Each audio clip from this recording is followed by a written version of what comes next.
What is up, guys? Welcome back to Rip City Rundown. We've got another podcast coming a day early this week. We'll probably be dropping more podcasts just on random days throughout the next couple weeks as Blazer news is at an all-time high, and I can't wait until Wednesday to post right now. So we're going to talk about it today. We've got a lot to discuss. That Dame meeting that went down, the Joe Cronin statement, how we think about that, some free agency stuff, some topics, and regards to trades. Who could we trade for? What is going on with the Blazers is really the question. We're going to try to just give our opinions on that. I want to thank MyBookie before we start. This video is sponsored by them. Of course, you guys know MyBookie. They're our sponsor when it comes to sports betting. You can use code RIPCITY at MyBookie. You can bet on baseball, soccer, tennis, tons of sports going on right now, even though it isn't basketball. Use code RIPCITY to get a welcome bonus up to $1,000. That is code RIPCITY. You can click the link in the top of the comments below. With that being said, we've got a list of things right now. If you're watching on the video, we've got so much to talk about. West, where do we start? Well, I think you summed it up perfectly.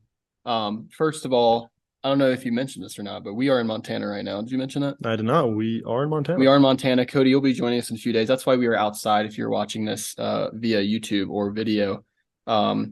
But yeah, just overall thoughts right now. I think we should start with Damian Lillard. You said the big question is what is going on with the Blazers? And honestly, for the past 10 years and right now, Damian Lillard is the Blazers. Because without Damian Lillard, this franchise is nothing, honestly. So let's start with him. He met with Joe Cronin, I believe it was yesterday. We can get into quotes and stuff. But it's interesting because from my perspective, at least, us three, we're not exactly extremely plugged in NBA circles. We do our research. We know what's going on. We have our sources. But we're not. Yeah, we have our sources, but we're not primary sources. We're not in the action. So we're kind of like y'all sometimes where we're just reading quick reactions from people. And it seemed pretty dire yesterday. It felt like the point was coming to where Dame was going to ask for a trade, and it ended up not being the case, and Joe Cronin doubled down and committed to Lillard. And personally, I like that because I want Dame to be a Blazer. But at the same time, just this whole process has opened my eyes to just, there is another option. There is an alternate universe. It's not even an alternate universe. There is a reality where Dame is not in a Blazer uniform. So that's just been me in the past few days. Cody? Yep. First of all, just you're not outside. You're inside, looks like on my screen, but very interesting background. We have like a Army Swiss truck and a bench press and some tools. Very interesting choice of background. But anyway, look forward to seeing you guys. We're doing a little indoor-outdoor action right now. It's outside in front of us, inside behind us. Okay, yeah. Well, I'm excited to see you guys in a few days to talk about some Blazers. So anyway, when it comes to Damian Lillard, it is just very interesting. Joe Cronin initially said when he was first a GM, when he first got hired, within the first probably month of being GM, said that his goal is to build this team around Damian Lillard. And it was interesting to see all his decisions, like not doing anything at the trade deadline, not doing anything during draft day, and still standing behind that word as of his press conference a few days ago after the draft. So that's really interesting. His actions are not correlating and overlapping with his words, which is very interesting. But there is still time. Free agency is just around the corner, and a lot of things are going to happen in the NBA the next 7 days. So I don't think we should judge him until that is over, and then we can give an honest reaction to the whole offseason as a whole from there. I completely agree with that. I think I am still a little frustrated nothing happened, but we'll get into why nothing happened. And I just want to go ahead and put this out front. These were reports from Woj earlier today. He said that Dame, as of now, does not want out. The Blazers want to re-sign Jeremy Grant. They will be very active in the trade market over the next coming weeks. And he also said they expect Shaedon to take a big jump. I think where we're at is this Dame meeting and this report that Dame has not asked for a trade. I don't think that means 100% that Dame is here next year. I think this is just Dame giving more time to the Blazers because at the end of the day, he still really wants to be here. But he also realizes that the Blazers might want to choose a different direction. But as of now, it looks like the Blazers are still going to try to build around him. And the Dame's going to say, okay, I'm going to give you what I should give you. I'm going to give you your full offseason. and I will judge you come say August 1st. So we're very early in this. I'll say that. Yeah. And let's go ahead and discuss this meeting. So Joe Cronin, like I said that they are fully committed to building around Dame. And if you're watching this, and we've said this too, if you're watching this, you might ask yourself, this guy has literally not done a single thing that he said he would do, which is to build a team around Dame with veteran help, with size. Right now we're young and we have no size, and he promised veteran help and size. And as you know, Wes likes guys with size from that. You know, we don't have to get into that right now, but the point of Pride Month is over. Sorry. Okay, buddy. Let's keep going. Never mind. Just keep going, West. Okay, but basically, here's after the draft night, we did an emergency pod, and we were all very emotional. We were very upset at Joe Cronin, and we have every right to be, but we were upset at Joe Cronin because he didn't make a move. And I'm going to push back on that a little bit. I'm going to switch it a little bit to, yes, you should be upset at Joe Cronin, but it should be more about him not being able to deliver on what he promised, as opposed to doing the wrong thing. Making a move or not. Because let's be honest, there were reports that Paul George was available for scoot straight up. I think that's a horrible deal. Paul George is 33, makes more money than Dame, and is injury prone. Like, from health of the franchise perspective, Joe Cronin did the right thing. Where he messed up is promising too much. And that's, I think, a lot of people have come to that consensus. And again, he has time, like Cole said, he has time, and Dame is giving him the time. And, you know, if I was taking bets, I would say that Dame is a Blazer. I think he's just, over the past few years, the rhetoric and the language and what he stood for, I just, maybe to his own fault, he's dug himself too much of a hole there. You know, I don't know. But I think he's going to do everything in his power to stay, which, by the way, the Blazers are so lucky that they have this top 75 player who wants to be in that city, and they have to give him help. You have to give him help. When's the next time we're going to get a top 75 player of all time, A, and B, one that actually wants to stay in Portland for his career? I mean, it's unbelievable. Well, apparently people think that player is going to be Scoot. And yeah, okay. I don't know. We just can't. I don't want to get into. Can't promise that. Actually, is that a well? Cody, you go. What were you saying? Not kind of related. I was just thinking of last summer when Joe Cronin was first our GM, the moves we made, the timeline. If I'm not mistaken, Jeremy Grant, we got, I want to say, it was before the draft, but it was a couple days before the draft. It was before the draft. So I guess if we're comparing last year and this year, I guess more was done last year in a way. Because, like, I would agree. I wasn't exactly thrilled last summer after the NBA draft with the moves that we made. But I remember going into the actual NBA season after free agency was done with our roster, even though we were a 13 seed and we're the third worst team in the West, I remember feeling pretty solid going into the season. So I just want to repeat my, I guess, thoughts from last summer and just give us time once again, because to get too emotional, to call Joe Cronin a bad GM too early is just not fair to him.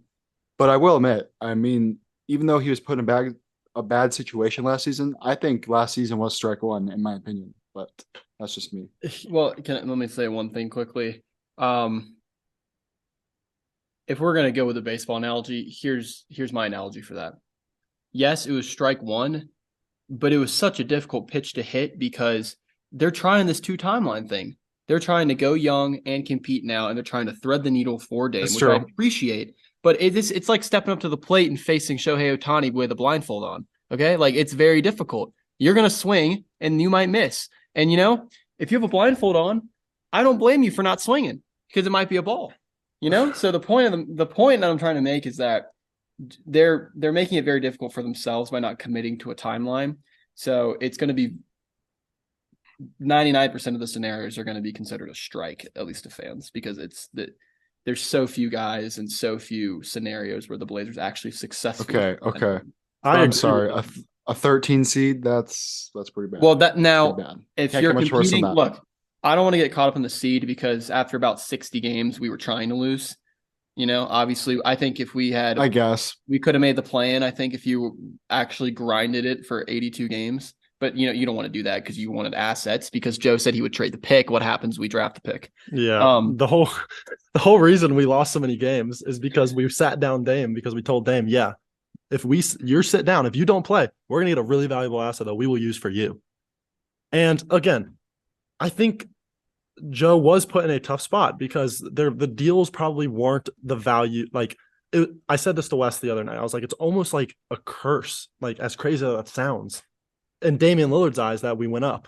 If we had the 5th pick, I think we would have valued that fine, and we would have been fine with parting the 5th pick for, say, Pascal Siakam. Now, whether that makes us a championship contender or not, that's another conversation. But I think we value this 3rd pick so much because Scoot Henderson is this great prospect, rightfully so, that we fell in love too much with the pick that it was a tough situation because no one was giving up their entire franchise for Scoot Henderson. And it stinks because Scoot plays the same position as Dame, and we'll get into if Scoot and Dame can play together because that's another conversation. But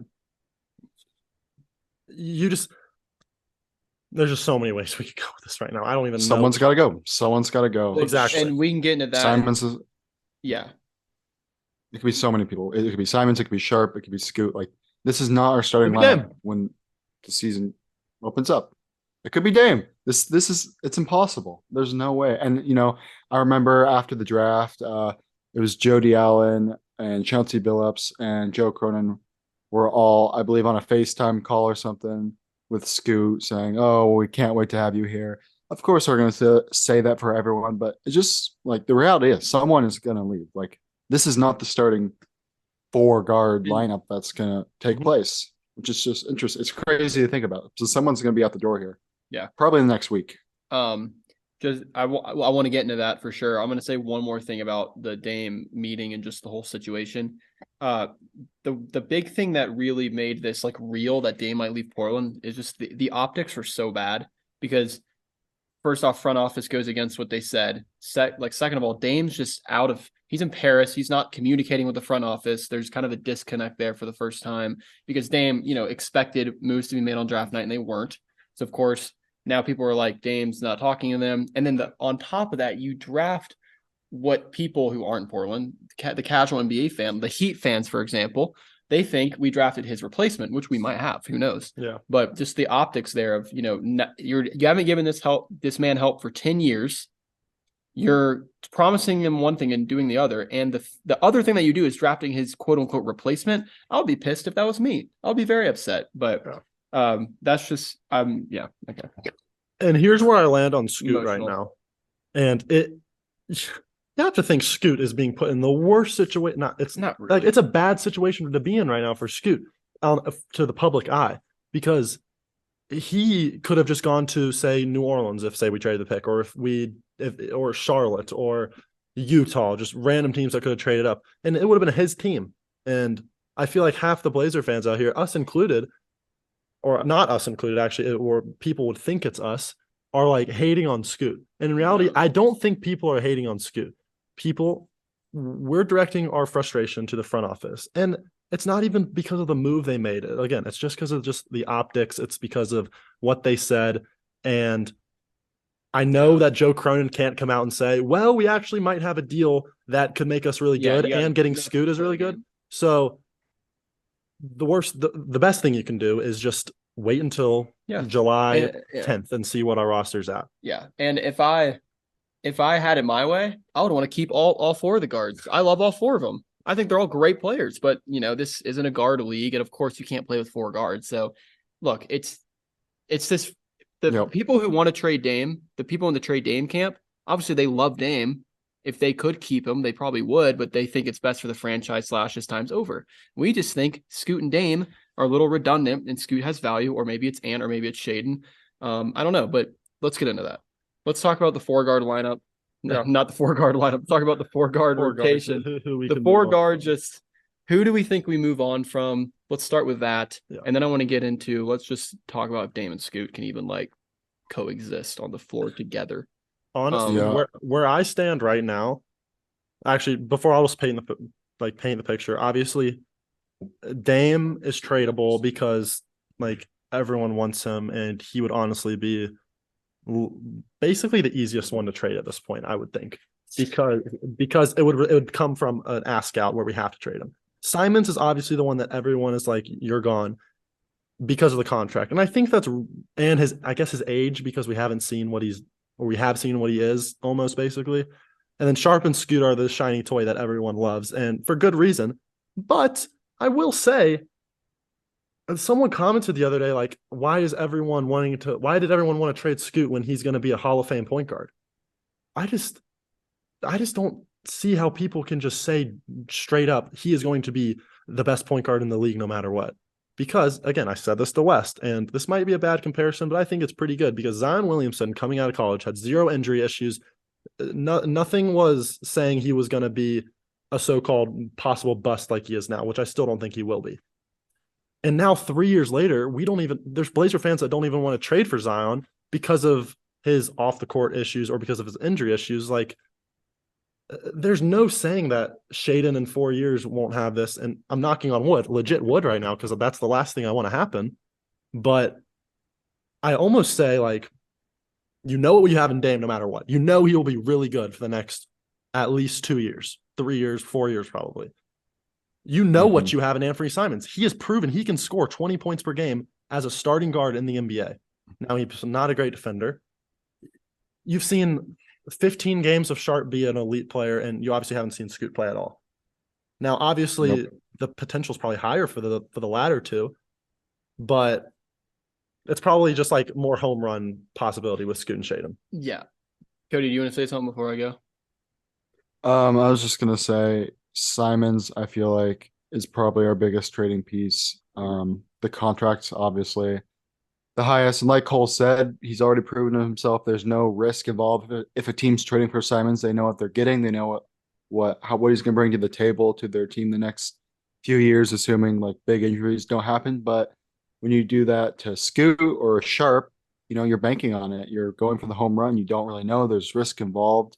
Sharp hasn't proved himself yet, even though he had a phenomenal end to last season.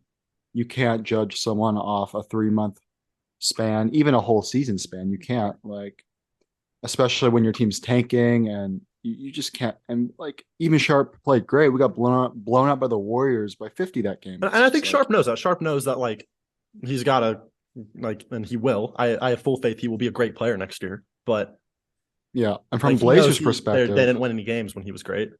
In Blazers' perspective, yeah, Simons, I mean, that salary match is perfect. And Sharp, I feel like, okay, Sharp, like, sort of have proven himself. I don't want to contradict what I said, but, like, in a way, we know Sharp's going to be, like, solid next season, and that he's going to, how do I say it, exceed his contract exponentially in compared to, like, Simons, who can't get much better. I mean, sure, he can. Right. Anyone can get better, but you know what I'm saying. Mm-hmm. Just to piggyback off, actually, both of those are great points. What I would say is, when you look at the 4, the front office has repeatedly said they're committed around Dame, so Dame's probably not going to get traded. Like, in a vacuum, who knows? We could be wrong. Yeah, I think with Scoot, the interesting thing with Scoot is I was watching a video. It was him watching film with Mike Schmidt, actually. I never watched it, though. Before Schmidt was with the Blazers. And he gave Scoot a comparison of Derrick Rose back when he was good, which is a great comparison, back when Derrick Rose won MVP. But Derrick Rose, what happened to Derrick Rose? Unfortunately, he got injured. Unfortunately, things happened. And then he also was like, you have some Ja Morant in your game. And what happened to Ja? He can't stay out of the – like, he's had trouble with the law. And by no means are we saying Scoot. And we're not saying Scoot's like that. We're just saying, when you already have a guy who can do it on the floor, but also – and again, knock on wood, Dame hopefully doesn't get injured. He's had his knocks before, but Dame's a model citizen. He's not going to get in trouble. He's not going to get suspended over stupid stuff. I'm not saying Scoot will be, but there's just always a possibility with a young player. There's more variance. I think Scoot's going to be a great player. You can put that on record right now. I'm not saying anything negative about him. It's interesting when you're like, do we go with the proven commodity, or do we go with the guy who we need things to go right in order for this team to be good? Exactly. Now, regarding Ant and Shaedon in terms of trade chips, and Scoot could be a trade chip too. We don't know. I think it's going to be Ant, because Cody, you bring up a great point about outplaying your contract. In terms of team building, Shaedon checks every box over Ant because he's cheaper, he's younger, you can potential or whatever and whatnot, but he's going to outplay his contract. He just is. And Ant is good salary matching. You know what you're getting in Ant. Ant is a top 5 3-point shooter in the league when he's on, and he's a microwave scorer. But I think Dame and Ant are a little too much like Dame and CJ. I think Sharp gives you a little bit of a different angle on the floor because of his athleticism. With all that being said, I do think it's Ant that gets dealt just because I don't know.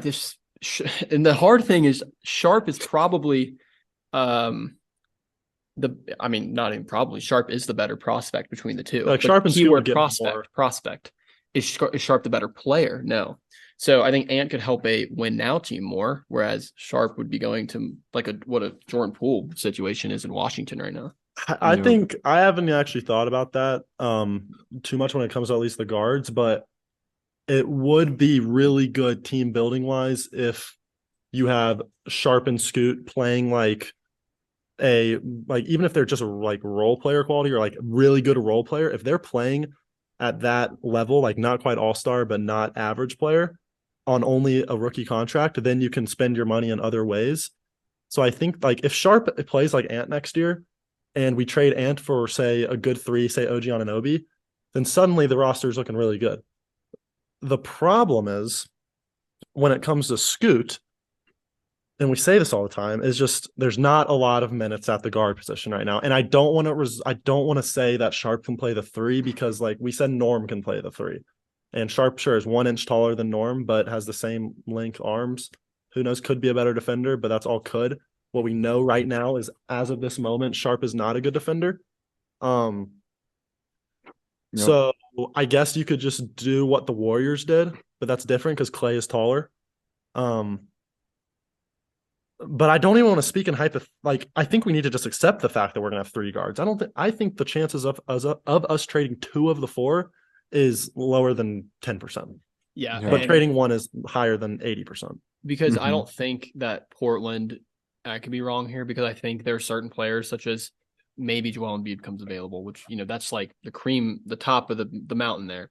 Players like that, I think Portland would give up an arm and a leg for, obviously. But I think for the Mikal Bridges, the OGs, the Pascals, the Jaylen Browns of the world, I don't think you're going to see 2 of our 4 guards included in the same deal. But I don't think you're going to see that because I don't think teams are going to want back. We have guards. We have guards.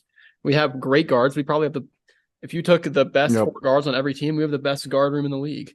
But team building wise, it's poor. It's poor. I can't really see a scenario where we trade for an all-star and Simons isn't involved. Like I feel like 100% agree. If we're gonna get an all-star, just because of how the salaries work, Simons has to be involved. A player that we like, obviously, this whole past 2 months we've been flying around trade rumors and specific teams. The one that we haven't touched on a lot, which I want to get into, and it's one that Dame said recently, is Draymond Green.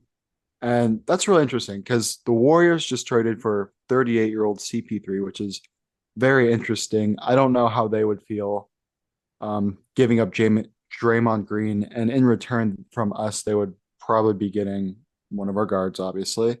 So just what do you guys think about that? Obviously, Dame is great friends with Draymond Green. Draymond Green is, I don't know how many first team defense, second team defense years he has, but he's a great defender despite getting up there in age. Obviously, him paired with Curry and Thompson without KD, like won in 2015. So like pairing him next to Lillard in a way would be, dangerous. It would be, especially with anything else we do. Obviously, our team probably wouldn't be as good as what that Warriors team was, but it would be interesting because we always talk about like what if Dame had Steph's teammates. Here's where I stand on that. Like, again, this is in a vacuum. Signing Draymond Green would not be good for team building because you would be giving him a 3-year, 4-year contract and he would be making 25 to 30 million. And maybe he could be one of those guys that ages well because of his IQ and stuff. But for our scenario, if Dame wants that and that means keeping Dame, then I do that. This would be like my dream scenario when it comes to Draymond. It would be you somehow use like Nurk, Nasir, and like a pick or something, even though we have no picks right now, somehow unlock the Bulls picks, which I swear we've been talking about, and some people swore we were actually going to do that. That's another thing to talk about. But like, not use Anthony and get Draymond because it would be a sign and trade. Because right now we don't. He's a free agent, but we don't have the cap space to just straight up sign him unless even if we let Grant walk. So we somehow use that.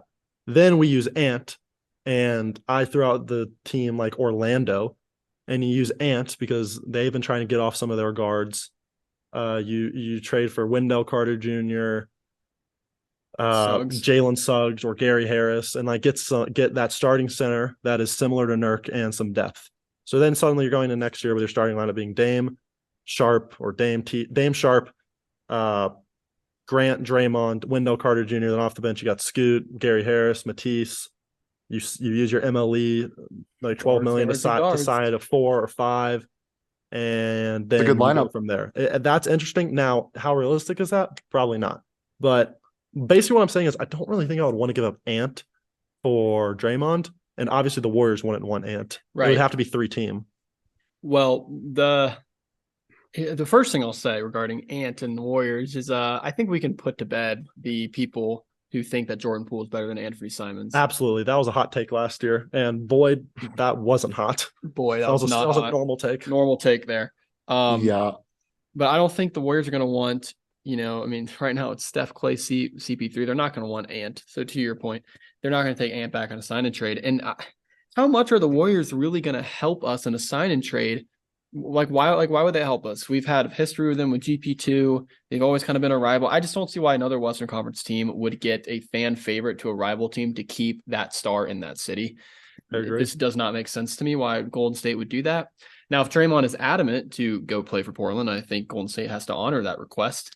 But that would require Dame and the Blazers to put together an incredible pitch for a 4-time champion. I do think that's not as wild, though, as people think, because I would assume the reason Draymond would want to go is because A, he really wants to play with Dame, and B, Portland would be offering more money than Golden State, which team building wise, again, probably would not be the best thing. But if Draymond's the best guy you can get, you got to think you have to get him. Yeah. Well, I think is Draymond worth the money he wants? That's maybe for his first 2 years. That's up for debate. But what he does bring is probably the best intangibles in the league, and probably the best defender we've had around Damian Lillard. Let's be honest. He immediately gives you some relevance. He gives you some championship DNA to a team. I would take him. I don't care about the money at this point because look, we're gonna either have bad team building, but go for it with Dame for 3 years, and then just end up in the spot that we would if we just traded Dame now. So just give me 3 years of bad team building. Just give me a chance because let's think about it. We're talking about PG's bad team building, Siakam's bad team building because he doesn't want to sign here after his current deal's up. Who else? Yeah, Draymond Green's bad team building. Everyone's bad team building. The only player who wouldn't be bad is Mikal Bridges, and that's why the Nets asked for freaking $1 million for him. Because we have to take a risk. Right now, simple. Let's be honest, our current roster is bad team building. So it's either do you want the bad team building right now, or do you want the bad team building with a better chance to win? So, and all of this, honestly, Joe's made a couple moves that are questionable. He's made some great moves as well. But guys, it stems back to Neil Olshey. Everything goes back to that man. Yeah. We have no picks we can trade right now because of that. Yeah. And just to my last point regarding team building, every team, are the Suns team building well right now? Would you bet the Suns to win the finals? Because I wouldn't. No, probably not. I wouldn't. They have the stars. They have no depth. Yeah, they have awful defenders. They're going to get smoked on defense. But just random update during the pod. You can get back to what you're doing. But if you're watching video, Yusuf Nurkic just tweeted out an hourglass emoji 30 minutes ago. Maybe he does that all the time. But yeah, I was about to say counting out his days as a Blazer. Always got to throw in a Nurk. He blocked us on Twitter. Yeah, I wonder why. Yeah, because of this. Yeah, but literally most teams don't team build well, and the only teams that have team builded well are teams that have top 5 players in the league, like the Bucks or the Nuggets. And the Nuggets had good team building because they drafted a top 3 center of all time with the 41st pick during a Taco Bell commercial. If Ryan Rupert can turn into Ryan Kevin Rupert. Durant, and we'll talk about our rookies in a second. I'm saying the first name wrong. Hold on, Cody, do you have anything else about that in terms of the 4 guards? And who do no, you I think think would be? you Who do you think guys. is the most safe, like most likely to be on the Blazers That's next year? I think it's Sharp. I think it's Sharp I too. think Sharp is the most safe. I'll say Lillard's the second most safe. Scoot's the third most safe, and then Ant is the most I in think Ant danger is of. as good as gone. Which stinks, man. We have a shirt that has Who's Ant on it. gone. It stinks, but like Yeah. as Blazer fans, we got to remove the emotion from it, and go get better because we would do the same thing. Like, oh man, dude, just saw that Aminu signed with the Magic. Frick, like, no, we need to Yeah. get him out of here. He Look, stinks. I mean, Anthony is just CJ's twin cousin. Like, But it's the exact devil's same advocate thing. here. Devil's advocate. Last year, before the season started, we were excited because we were like, Anthony is so much different than CJ. He's more athletic. So I don't know if we ever said that. Well, I think we came to that realization that that's just straight up cap because they weren't as redundant. They weren't as different as we thought they were. They're the same height. They have the same offensive play style. No, they're they the don't. same player. They They don't. both they're can't not. defend I anything. push back. They're not the same player. Anthony at all. doesn't eat in the mid range. Anthony's That's a true. 3-point sniper. I'll say one Sure, thing. his defense was a lot worse. I'll than I say one thing expected. regarding the Dame thing here is Yeah, sure. the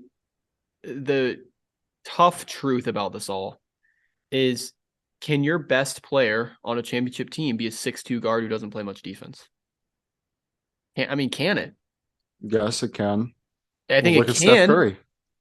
Okay, fine. That's a good point. And he had And for those for people half that his are saying championships- Steph's a great defender, and no, he's not. and for He's a good defender. and for half his championships, he had 3 Hall of Famers. And I don't know if people saw this, but Okay. go on Twitter and look up the list of who Dame has played with. You want to who's played the second most games with Damian Lillard? Take your guesses. Take your guesses.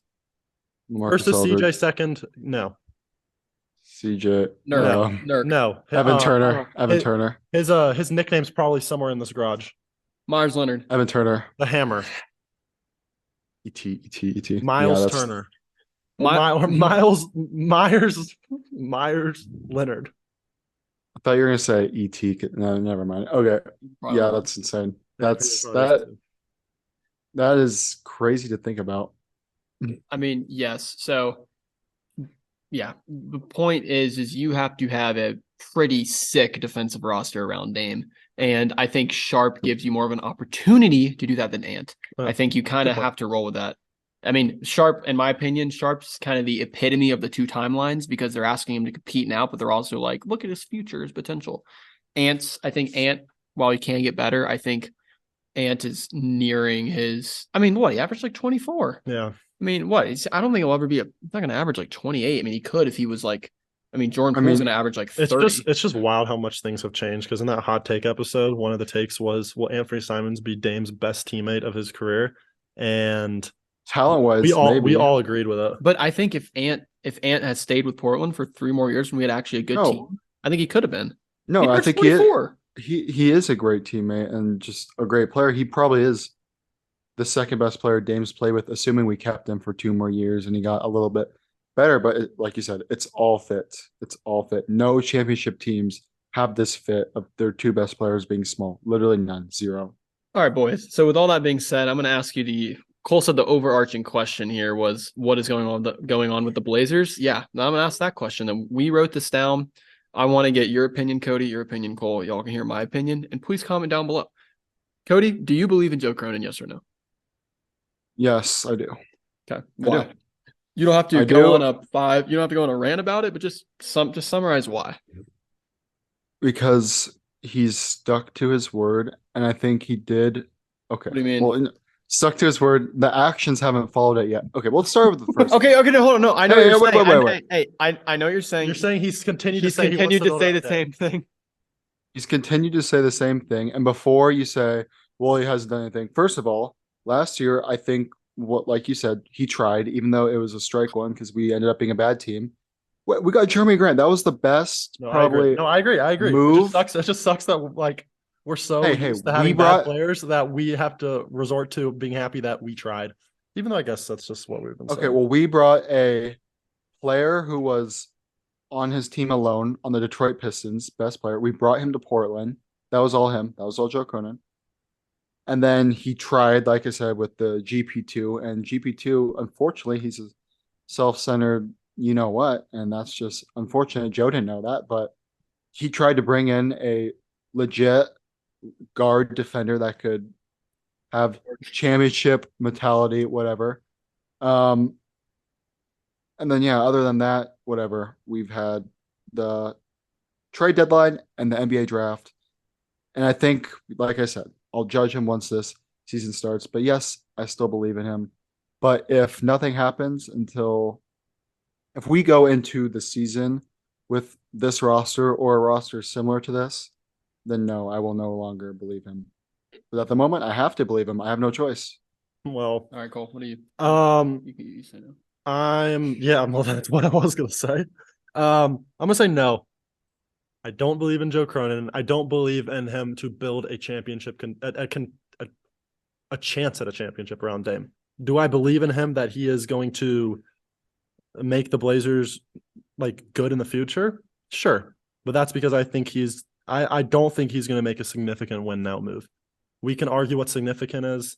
I hope I'm completely wrong. I would count OG Anunoby as a significant player, but I just don't think he can, like,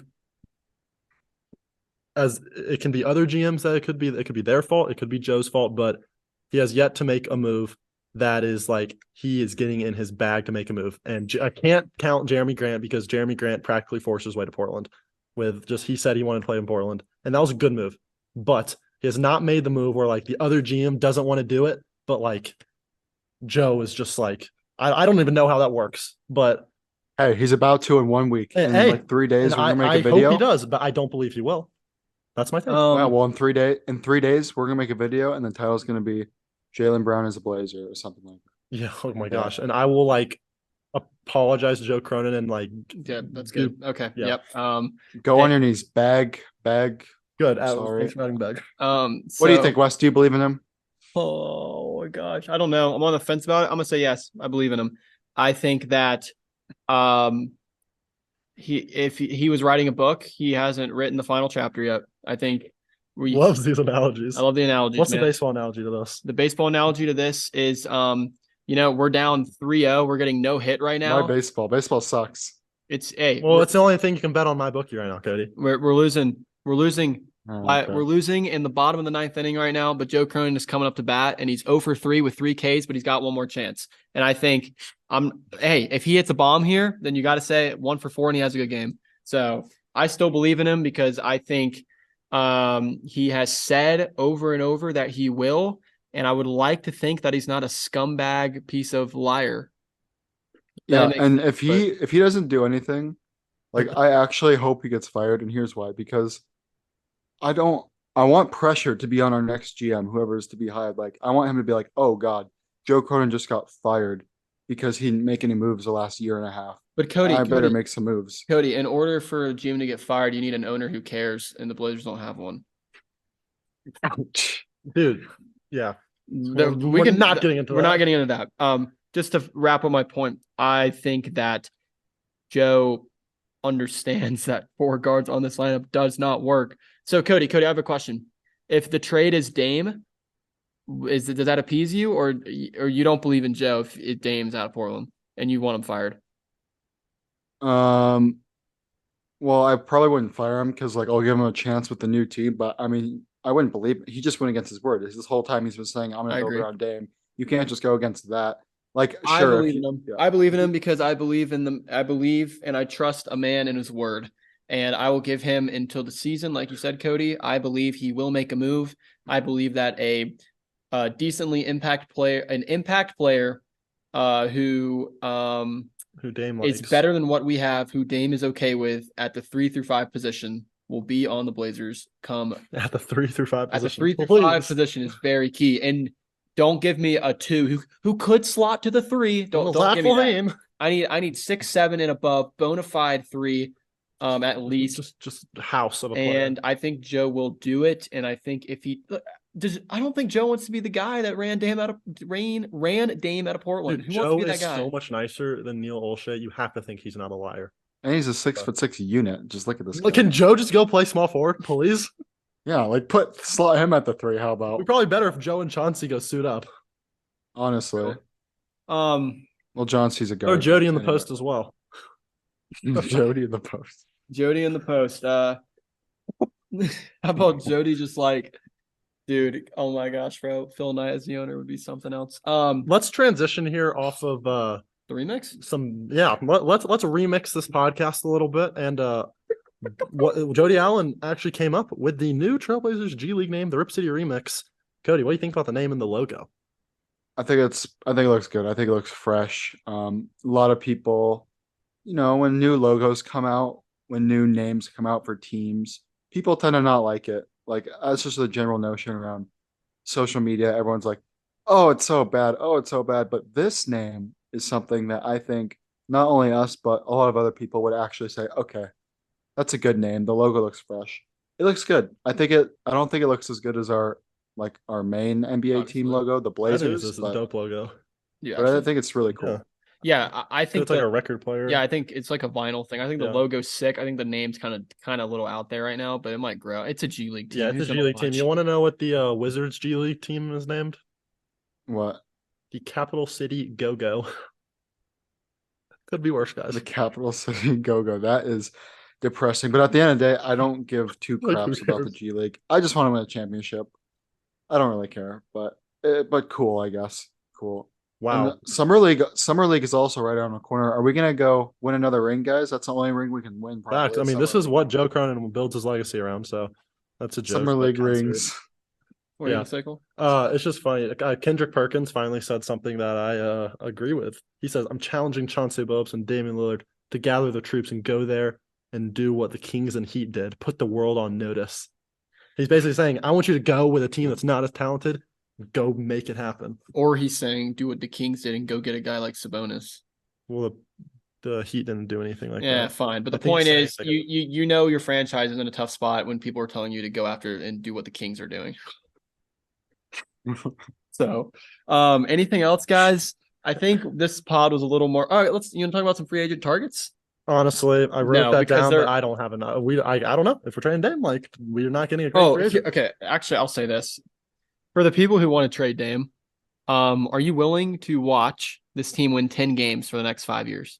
Yeah, because Jeremy's not back. Because Jeremy's not coming back. Ant's not coming back. Shaden, maybe it's going to be Scoot, Rupert, Chris Murray, and a bunch of nobodies. And by the way, on the Chris Murray note, I think Chris Murray is going to be a dog. I think he's going to be a competitor from day one. Draft picks are great. I think our draft picks are great. Yeah, but look, if for the people who want to trade Dame, man, if you want that, we're gonna stink. And a lot of Nurk's gone, Ant's gone, Jeremy's gone. It's like bare bones, and we're gonna be like the Rockets. Do you really want to do that, or do you want to just go for it? 2 to 3 years of like a chance. I think if you told Dame, we're going to get you some veteran help, we're going to get you some guys that you want, and you're going to be the 4 seed in the playoffs, I think he takes that. And I take it too, because we just saw an 8 seed make the finals. And we saw a 7 seed make the conference finals. Seeding, the NBA is wide open right now. And who doesn't want to see Rip City run down when the Blazers are in the playoffs? It hasn't happened yet. If the Blazers don't make the playoffs next year, this panel's gone. Okay, that's an ultimatum right there. Cody, anything else? Is that a crazy take? Cody, anything else before we sign off? I don't think so. Nothing Blaze related, unless you guys want to play a game or something. But. I would want to play a game, but this internet's going to go out. And I would want to play a game, but my computer's going to die. We will probably have some off the trail stuff when you come out here, though. Maybe discussing the RBR Olympics. Trick shots? Not trick shots. Comment what you guys want to see. We'll all be together so we can. Yeah, facts. Cool we'll be making some more TikTok content too, which should be pretty good. So you can follow our TikTok. Go follow that. That is all we have for this podcast. This is, again, we could post the podcast in 3 days. I think we're going to do probably more podcasts, less short and sweet videos, unless it's something super important. But things. Like I could have made a video on the Dame meeting. I could have made a video on the G League name. I could have made a video on free agency targets, but we might as well just talk about it all on a podcast. So I'll say you will be guaranteed a podcast next Wednesday, if not before that. Probably before that, because free agency starts in about 4 days. So thanks for watching, guys. Yep. See you in the next podcast. Peace.